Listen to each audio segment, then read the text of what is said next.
Hello everyone, this is the MATLAB script demonstration for the curtailment. So what exactly the curtailment, or when does the curtailment happens? When the energy generation is more than the load, which is actually our demand. So we have just considered here the 24 hours just to make our case simple. And here we introduce the load profiles, which is our energy demand, which have 24 numbers, means from 1 to 24 hours.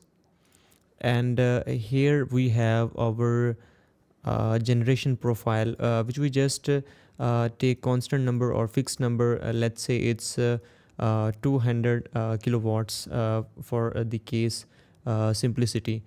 And here we have calculate the difference between the generation and the load.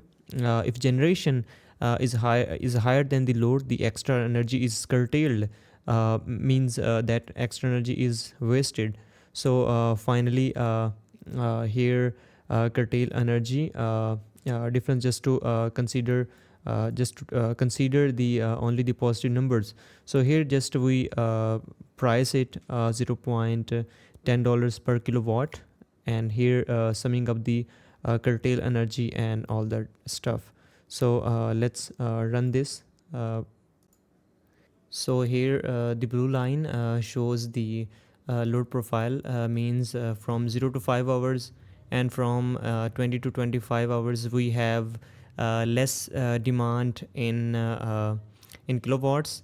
And right over here at this point, from 10 to 15 hours we have maximum demand, but we have generation which is constant throughout this period.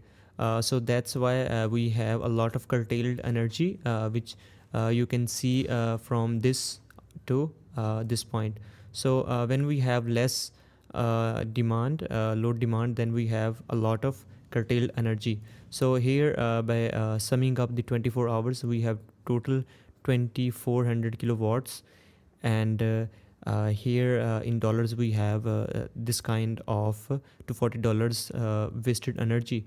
And in next video I will show you the methods how we can compensate this curtailed energy.